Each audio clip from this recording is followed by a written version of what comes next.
سلام و وقت بخیر خدمت شما عزیزانم که بنده رو در این کانال همراهی میکنید و در این ویدیو مهم همراه من هستید.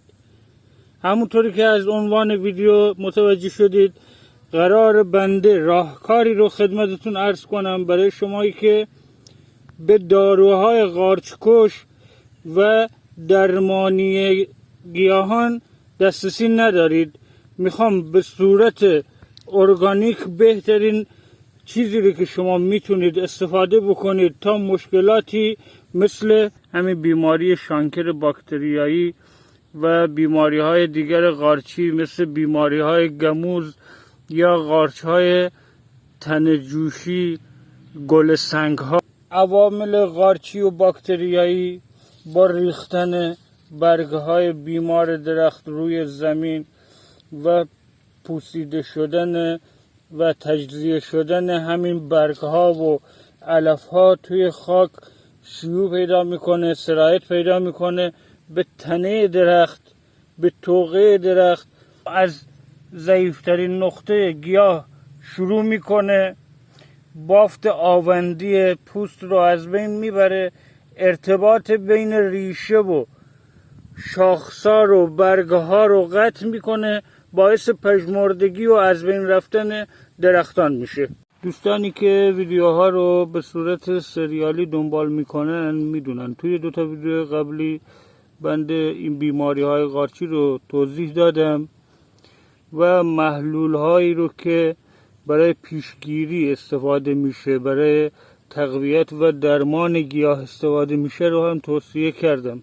و اما امروز میخوایم برای اصلاح خاک و تقویت گیاه و همینطور درمان گیاه به صورت ارگانیک و با موادی که خودمون میتونیم درست بکنیم اقدام بکنیم. سال هاست که بشر پی برده میتونه با استفاده از زغال و خاکستر زغال بیماری های قارچی گیاهان رو درمان کنه و خاک رو اصلاح کنه. توی خاکستر ما مقدار قابل توجهی عنصر پتاسیم داریم، کربن داریم، گوگرد داریم و اما برای شما عزیز من که دسترسی به اون داروهایی که پیشنهاد میکنم نداری، شما بهترین گزینه برات همین خاکستره.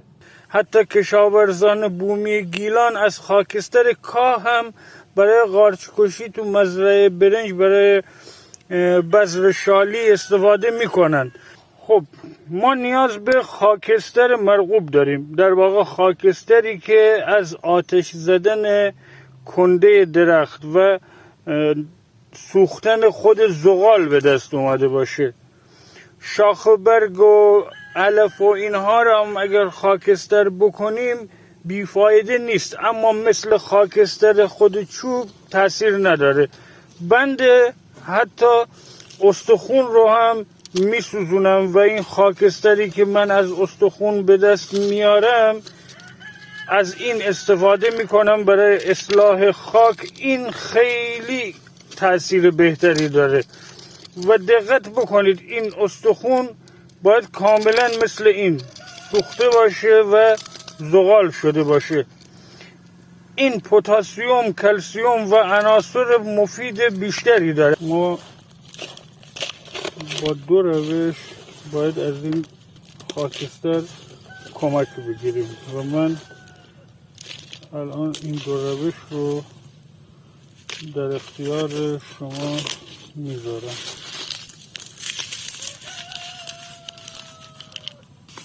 البته اگر همین مقدار زغالی که شما تو دست من میبینید همینم تا ته بسوزه و خاکستر پودری به دست بیاد خیلی بهتره.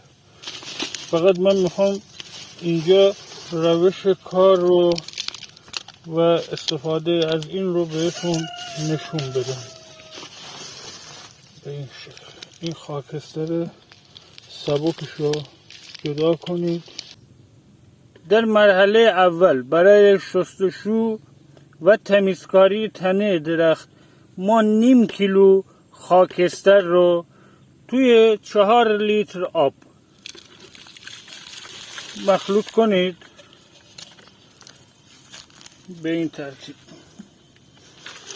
اینو خوب هم بزنید.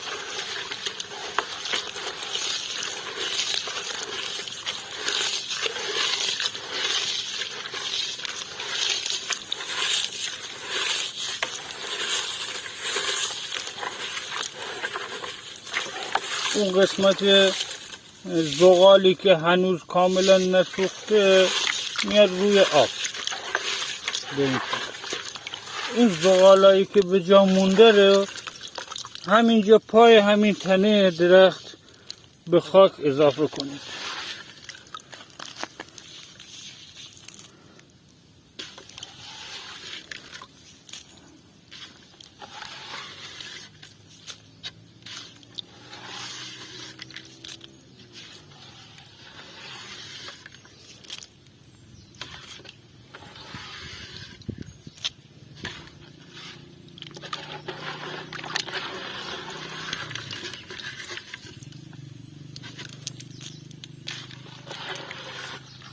بجز اون مقدار زغالی که از سطل آب جدا کردیم و پای درخت ریختیم، یه اندازه 1 کیلو باز از همین خاکستر جدا بکنید.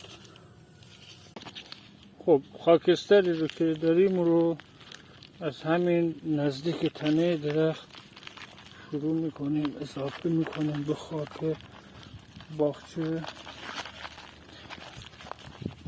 اینا که اینجا هستن بذر گلن، اینا من از بین نمیبرم چون تو یکی دو روز آینده اینا رو باید بکنم از اینجا منتقلشون کنم.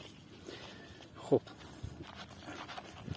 خاکستر رو اضافه کردیم به خاک و حالا باید اینو زیر و رو بکنیم. خاک اطراف تنه رو به این ترتیب سله شکنی بکنید. حالا یا با بیلچه یا با کجبیل به هر شکلی که راحت هستید. این خاکستر رو با خاک مخلوط کنید. یه خورده بفرستیدش پایین تر. دقت کنید باید بغل این تنه درخت، بغل توقه درخت حتما مقداری خاکستر بگذارید، اما نه خیلی زیاد. به طور منظم و مساوی همه جای این خاک باغچه‌تون خاکستر رو پخش کنید. اگه دسترسی به خاکستر زیادی دارید میتونید تمام خاک باغچه رو خاکستر بپاشید. جز منفعت هیچ چیزی نداره، فقط سود داره برای شما و سود.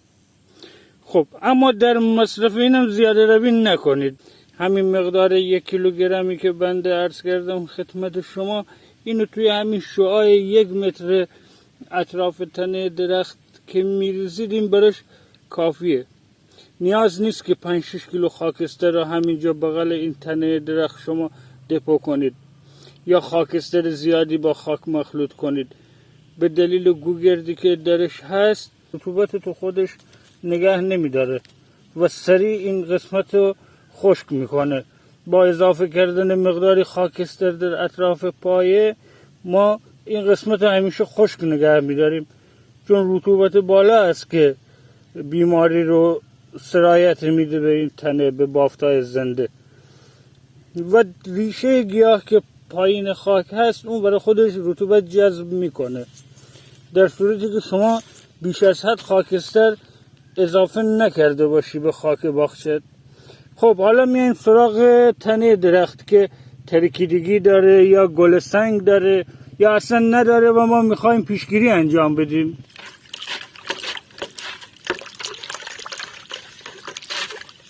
برای شمایی که به داروها و مکمل‌های کشاورزی دسترسی ندارید این کار رو حتما انجام بدید. به این ترتیب تنه درخت رو با همین آب و خاکستر قشنگ بشورید.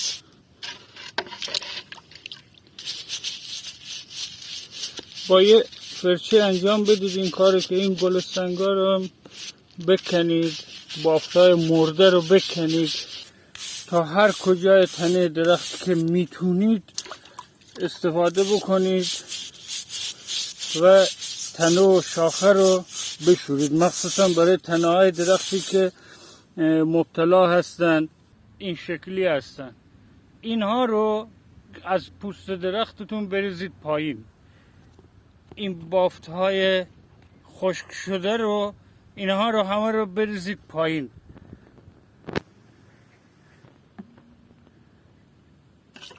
کاملا این قسمت هایی که ترک خورده رو با این بشورید. خیلی فشار ندید که زخمی بکنید با این فرچه. به حد اینو تمیز کنید که پوست تمیز درخت مشخص بشه. پوست زنده دیگه مشخص میشه وقتی اینو که میشورید.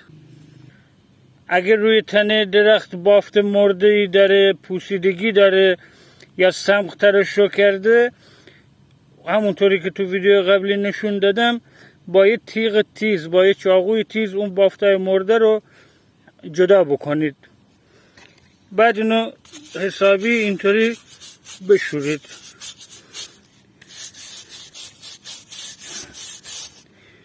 و شرایطی رو مهیا بکنید که این هوا بخوره، گردش هوا در اطرافش در جریان باشه. همون گردش هوا و این خاکستری که پاش ریختید و این شستشویی که با این آب و خاکستر دارید انجام میدید، این خودش بهترین درمان رو براش میکنه.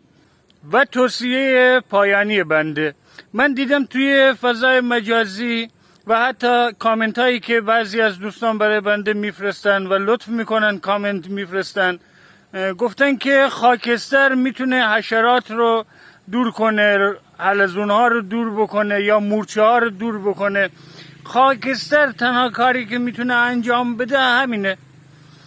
میتونه قارچ کشی انجام بده، گیاه رو تقویت کنه، خاک رو pHش رو تنظیم بکنه.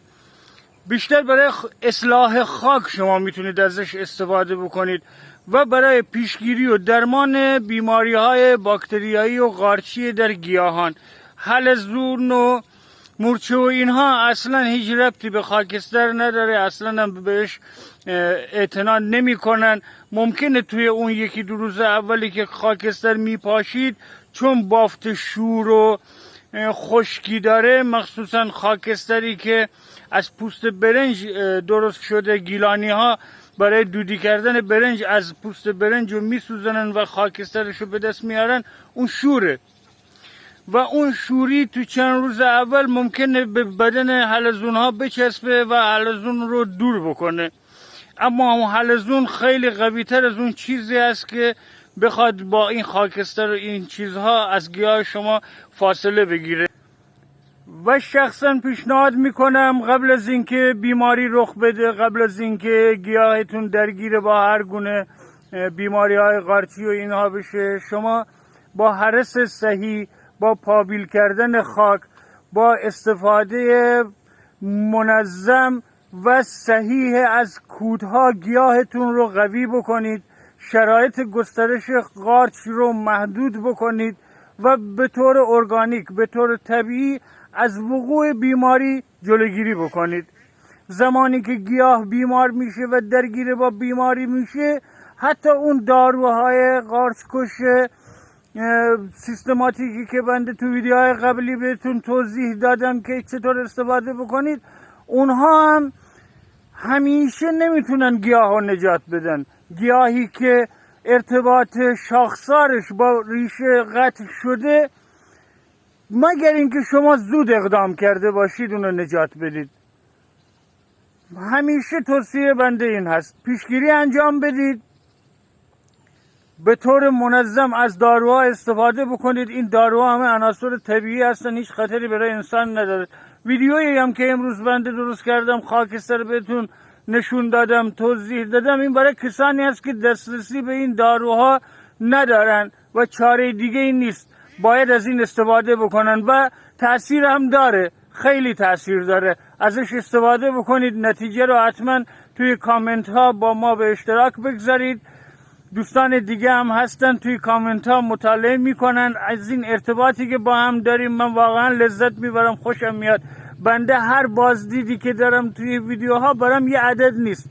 هر کدومتون تک تکتون شخصیت هستید، یک فرد هستید. برای همتون احترام قائلم و حضور شما برای بنده خیلی خیلی با ارزش هست. ممنونم که حمایت میکنید و به طور گسترده‌ای با کامنت ها و لایک کردن بنده رو تشویق میکنید برای ویدیوهای بعدی. ویدیو بعدی رو هم خیلی باحاله. یه ویدیو دارم درست میکنم در مورد گیاهان دارویی. پیشنهاد میکنم اگر هنوز عضو کانال نشدید عضو بشید، اون علامت زنگوله رو بزنید که ویدیو بعدی رو به موقع ببینید که 20. شب و روز خوبی براتون آرزومندم.